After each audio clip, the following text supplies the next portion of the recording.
Right, so if I was training desensitization to being groomed, what I would do first would be not to even use this.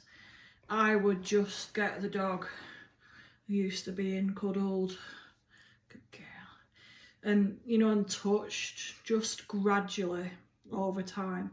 Particularly if they were quite nervous, like Sasha's not, she's not bothered by that. She's just sitting there now and just observing body language and just what they're telling you and stuff.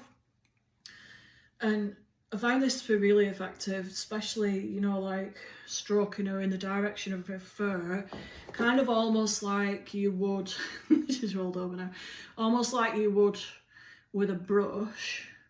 And then the next step would be to bring the brush into the dog's area. Like, she's really interested in this now. She used to be terrified. She used to bite the brush, but before I didn't really have much knowledge on how to help her. I had to look it up. Good girl, Sasha. But I would reward, if the dog allows it to be in the area, even if it shows a bit of interest, she shows a bit of interest, I'd reward. Put the treats around the brush. I'm just looking at my pocket now. Put the treats around the brush, things like that. Maybe do that a few times, have it in different areas of the house, so it just becomes this kind of normal object that's not scary. And then the next step is I would probably be at the other side of the room from her. Like, now I'm near to her, she's not bothered, but say for example if she's still scared of the brush, just putting it in my hands, doing things with it, just doing, like sounds and stuff. And if she came towards me or she was calm, I'd just throw her a treat. She's actually eating her dinner now, which is hilarious. Anyway, so then that would be the next step. And I'd just, if I noticed that she was continually calm with that, then the next step would be to bring it near to her and to just touch with the brush. Maybe not this side for now. Maybe this side is just softer, so a good experience. Just gonna move the camera. Right, Sasha. And what I did actually was unwittingly quite successful with her was I did touch with hand, and then every so often I just touch quick. And she's fine with that. She just touched my hand. Originally she would chase, so if like say for example I had any chase behaviour, I'd just put it down and I'd carry on stroking my hands, and if she was nice and calm with that, I'd give her a treat.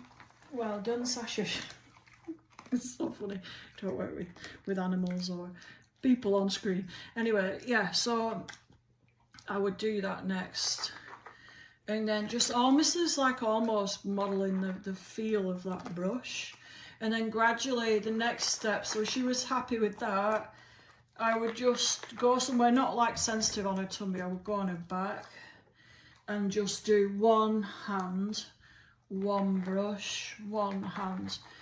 And even just one hand brush, she's all right with that. Hand, good girl. Keep praising her. And then introduce more brush as we go on.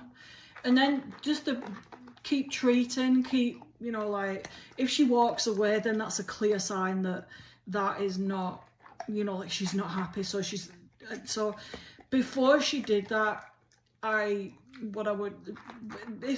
before she would do that, I would just end the session on a positive note, like, oh, that's so cute, and have a, like, because at the time she was all right with a cuddle, oh, that's so lovely, and play a game and roll her over and scratch her tummy, and make it fun. And then the final steps of the training then would be, I would say, further desensitize her. So learn which parts of your dog are quite sensitive. Like, she's looking towards me now, even with her paw, she's still a bit like, Helen, what are you doing that for?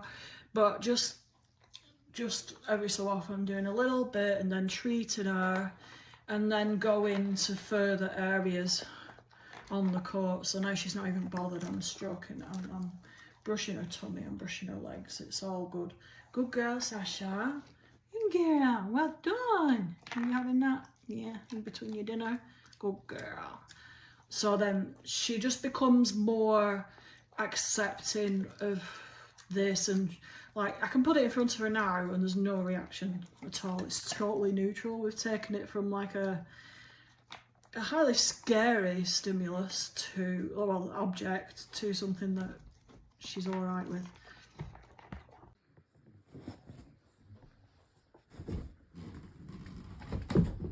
Good girl. So I'll just demonstrate that next step of what I do to get her off things. It's really useful actually outside. We've actually broadened it now to outside, but this is the second step after you've lured and you've not got a cue for it yet. So off, off, off, off. Good girl. Well done. Okay, up, up. Right, so that's the second step. Okay, once the dog is getting that 4 times out of 5, this is what I would do next. Wouldn't have a lure. I would, if they're consistently doing it with your cue, then I would try and fade the lure then. And maybe just even, I find myself having a hand action anyway, even if I've got verbals, because it's really useful if you're in different situations and you don't have, the dog can't hear you for whatever reason, so I do tend to pair it with an action. So off, off. Good girl, well done, super. So that is what I do now. This is what happens when they've got it completely and you no longer have to always reward them. I do tell her she's a good girl. Sasha, up, up. So, as in reward, sorry, I mean, I would always reward with praise, but you don't necessarily need to use a treat every time. Off, off. Oh, that is super good girl. And to level that, you would practice it in different situations. So like if she was on the couch, you could practice it in that situation. So it broadens her generalisation. I've had to use it recently, randomly, in Cornwall, because there's lots of hedgerows and she's so good at climbing. She went up one the other day, but because I got her to look at me and then said off with the action, she knew what to do, which was brilliant, because then she's not in a field randomly running around. So yeah, it's a good piece of stuff to learn. Okay, this is to show shaping when training to wear a muzzle. You can see she's already interested. This is because we've spent probably about, I would say, 4 months on this. I'll just show you the first step that I ever did. And it was pretty much putting it in the room. I don't know if you can see that, but putting it in the room and not having any pressure around it at all, but just putting biscuits around it, not even making her do anything, and just building that positive association with the muzzle, that it's not a bad thing, it's not a scary thing. So that was step 1. I did that actually with another muzzle because I was determined for it to take however much she was happy with at the time, and it turned out the muzzle was just too big, so we've got another one. Now the next step that I did was turn it. After that, once we put it in different places in the room, we played games, and then we had things like, oh, we'll just put the treat, I don't know if you can see that, but put the treat inside, just slightly inside the muzzle, so she has to get that treat out of the muzzle. That was step 2. And then I did all sorts of shaky things around the room, and even just when I was working, because I've got the advantage of being at home a lot, so I can just pick the muzzle up and I can wobble it, and if she comes over to me, I'll give her a treat for it. So I also did capturing as well, so like if she went towards the muzzle and she was interested and she was like, hey, you know, I'm showing interest, I would give her a treat for that as well. So then we built up gradually where she put her nose in slightly, and that was treated. So we just kept doing that. Even I just did it a couple of times a day. She seemed happy with that after a week or two. So she loves it. You love it, don't you? You do, you're a good girl. You want those treats, don't you?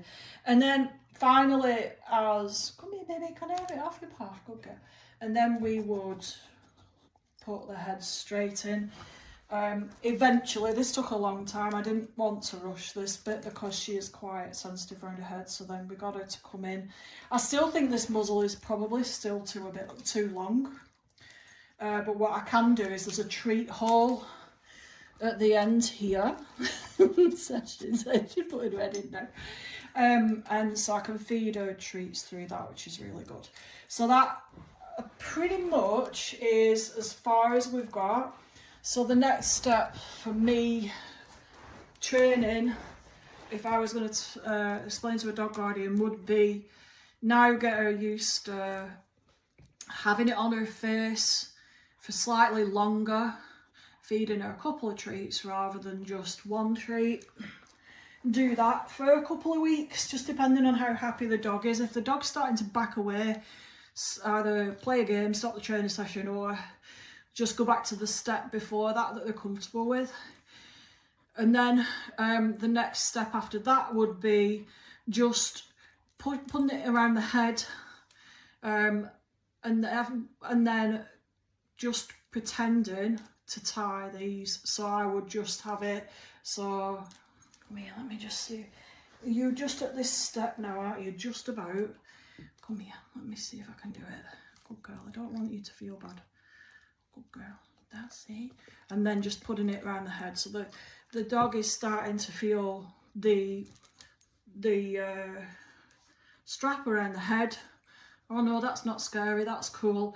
And then what you would do is you would eventually just have it close. Now, I don't think this is ideal. I would go for one of the quick clasps, and I'd get the dog used to the sound of the click clasp, because what you'd be able to do a lot quicker is to go around the head, yeah, you're fine with that, and then eventually clip.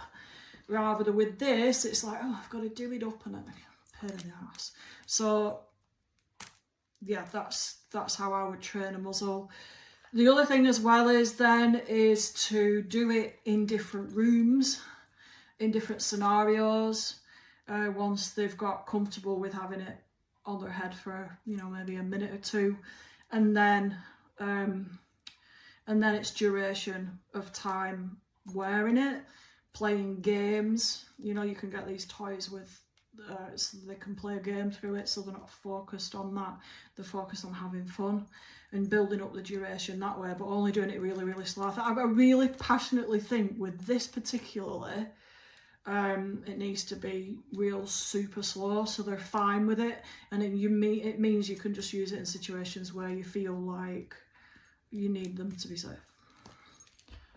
Okay, so this is a really, really good example of capturing. Capturing, you can use it for, just to recap, is to use it for anything that the dog kind of does naturally, and then we'll reward it. So like it's thinking, oh, that's a good thing to do. So, you know, like I talked about the muzzle before, putting her head in the muzzle or near to the muzzle, or it can be used for getting used to things like the vacuum. But here I'm just gonna, she did actually do it before. I'm gonna see if she'll do it again. Good girl. She actually led down there, which is my standard thing for wanting her to focus, so that's why she's done it. But so I would keep, if I wanted her to learn to sit as a puppy, that's one of the ways I could do it. I could capture that behaviour. So anytime she sat, then I would reward her for doing that, and then she'd probably eventually catch on. That is a deal. Now I know that it takes a bit of practice, so it takes a bit of time for them to cotton on to what you want them to do with capturing, but it's useful if you haven't got much time in a day to do training. Let's see if she'll do it again. Is that? Up, up. I know it's a bit of a weird situation, this, isn't it, Sasha? Let's see if you do it again. Yes! And she's kind of already figured out then. She almost laid down at first, but then she stood up again. So I think she's figured out that that is what I wanted to do. I taught her sitting using luring. So I'm going to demonstrate that as well. Yeah. But yeah, you would have to do anything with capturing that they're doing naturally. You'd have to do it consistently over time. And then the cotton on. Okay, up, up, Sasha. Up, up. Good girl. Alright. Up, up. Right, so sure, Laura with sit. She just sitting now every time we watch it. Good girl. Okay. Might be easier just to show you a lie down in a lure. Good girl, Sasha. Girl. So if I was going to lure her to lie down, that would be step 1, just making her follow what I want her to do. Step 2, up, up, up, up. Step 2, it's so good. Wait. And step 2 would be pairing it with a cue. So lie down. Good girl. Okay. And then finally, I wouldn't need a lure. So up, up, up, up. Up, up. And I naturally do that action as well because she really does respond to that. So maybe that your dog is more visual. Okay, good girl. Lie down. Good girl, Sasha. So that's without a lure, just rewarding. So that's the 3rd step to get them to lie down. Good girl, Sasha. Well done. Oh, so good.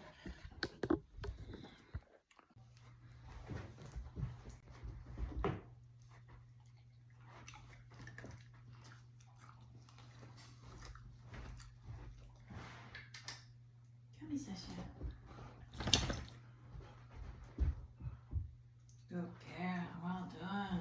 Good girl.